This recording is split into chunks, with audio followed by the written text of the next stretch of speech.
안녕하세요 여러분, 도깨비주식입니다. S&P 500은 어제 0.45% 상승을 했고 나스닥은 0.9% 상승하면서 나쁘지 않은 모습을 보여줬는데요. 매크로 이벤트가 특별히 없었던지라 주식시장은 특별히 문제가 없었지만 채권과 환율시장 쪽은 리스크온의 시장이 아니라 리스크오프의 모습을 보여준 하루였다라고 봅니다. 그 와중에 가장 좋은 퍼포먼스를 보여준 기업은 다름 아닌 테슬라였는데요. 테슬라는 무려 이렇게 4.58%나 반등하는 모습을 보여주면서 가장 강력한 반등을 보여주었고요. 이러한 부분은 제가 매일 저희 멤버십분들 상으로 테슬라 데일리 리서치에서 보여주는 흐름과 일맥상통하는 부분입니다. 저는 어젯밤 저희 멤버십분들 상으로 테슬라의 옵션 현황에 대해서 업데이트를 드렸는데요. 테슬라의 주가가 한창 2%대에 있었을 때 그때 당시 230달러대에 잡혀있는 콜옵션은 605개에서 순식간에 1210개까지 늘어나 있었고요. 하방밀과 가하는 200달러대 풀옵션은 451개에서 어느 순간 209개로 줄어들었다라고 바로 분석을 드렸습니다. 옵션 포지셔닝의 흐름상 하방은 약해지고 있었고요. 오히려 상방 베팅가 하는 쪽은 늘어나고 있었기 때문에 이러한 흐름에 따라서 테슬라의 주가는 아주 좋은 모습을 보여주게 된 것입니다. 이러한 상태에서 테슬라의 수급 현황 또한 전혀 나쁘지 않은 상태인데요. 테슬라가 위치한 XLY는 이미 수급 현황이 가장 좋은 여기 리딩에 위치해 있다고 말씀을 드렸었고요.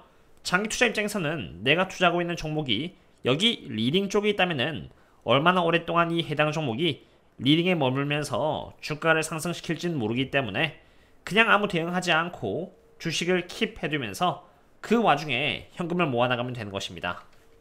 참고로 지수가 올랐음에도 불구하고 엔비디아의 경우는 그냥 1%대 상승으로 마무리가 되는 모습을 보였는데 그 이유는 엔비디아가 위치한 여기 XLK의 수급이 가장 약한 이 레깅 분면에 있었기 때문입니다. 여기까지가 바로 어제까지의 현황이고요. 중요한 것은 이제 앞으로의 현황인데요. 옵션 현황은 제가 오늘 이미 멤버십 분들 상으로 업데이트를 해드렸고요. 수급 현황의 경우는 제가 조금 더 이해가 잘 되시도록 XLY에서 테슬라를 이렇게 따로 빼서 표기를 해두었습니다. 테슬라는 지금 리딩의 최상단에 있다는 것을 볼 수 있고요.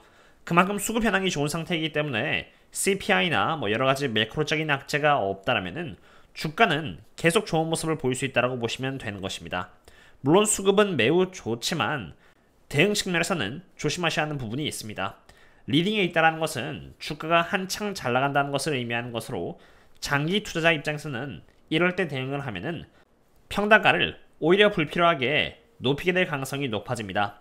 단타가 아니라 장기 투자로서 수량을 가장 적은 리스크와 함께 늘린다라고 한다면은 주가가 떨어졌고 수급 현황이 약할 때인데 그때는 여기 리딩 쪽이 아니라 수급 현황이 가장 약한 여기 레깅일 때가 적기인 것입니다.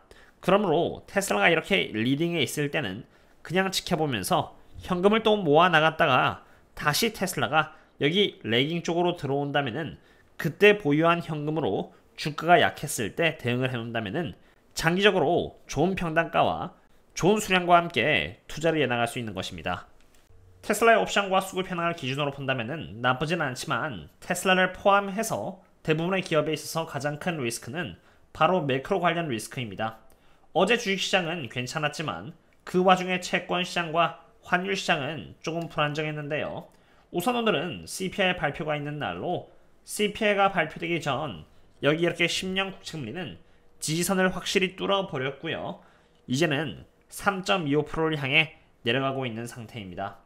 그리고 국채금리가 이렇게 약한 모습을 보여줌에 따라서 10년 국채금리와 2년 국채금리의 차이인 여기 일드 커브는 하락을 멈추고 다시 상승을 하고 있는 상태인데요. 일드 커브와 테슬라의 상관관계에서 보여주고 있듯이 일드 커브가 올라가면은 테슬라는 하방밀을 받는 것이기 때문에 일드 커브가 상승하지 않는 것이 좋은 것입니다. 물론 일드 커브가 상승하지 않으려면은 예를 들어서 오늘 발표될 CPI가 컨센 대비 높은 수치를 보여주고요. 2년 국채금리가 급등을 하고 10년 국채금리가 상승은 하긴 하되 2년 국채금리만큼 상승은 하지 않음으로써 다시 일드 커브가 전체적으로 하락을 보여줘야만 하겠습니다.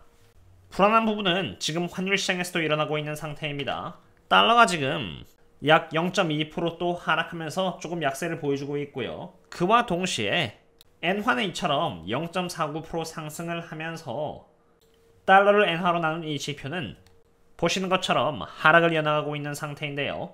하락을 하면 할수록 옌 캐리지 트레이드의 회수가 더 심해지고요. 그렇게 되면은 동일한 상관계에 있는 QQQIWM의 지표는 과거와 같이 이렇게 가파른 하락을 보여주면서 한꺼번에 지금의 이러한 괴리감을 하락으로서 반영할 수 있기 때문에 조심해야 하며 달러가 약세가 되지 않기를 바라야 하는 것입니다. 그런 의미에서 CPI를 살펴보도록 하겠습니다. 제가 영상을 만들고 있는 와중에 그나마 좀 다행인 소식이 나왔는데요. 제가 며칠 전에 CPI 선행 분석을 드렸을 때만 해도 CPI의 수치는 이렇게 2.6%였습니다만 컨센이 하루아침에 여기처럼 2.5%로 하향 조정이 되었다는 것입니다. 제가 기본적으로 실제 CPI의 결과값이 컨센에 부합하지 못할 가능성이 높다고 판단한 이유는 제가 항상 참고하는 수치는 바로 인플레이션 스왑 커브로 이렇게 2.50%를 가리키는데 오랜 기간에 걸쳐서 제가 모니터링을 하면서 실제 CPI 결과값은 대부분이 인플레이션 스왑 커브에 부합하거나 그 이상의 값을 보여줘 왔다는 것입니다.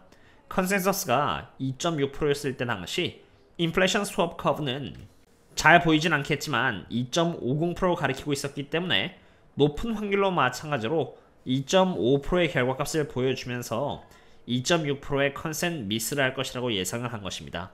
하지만 컨센 자체가 2.6%에서 이렇게 2.5%로 하향 조정이 되었고, 이로써 만약 2.5%의 결과값이 나오게 된다면 컨센 미스가 아니라 컨센 부합이 될 수 있고요.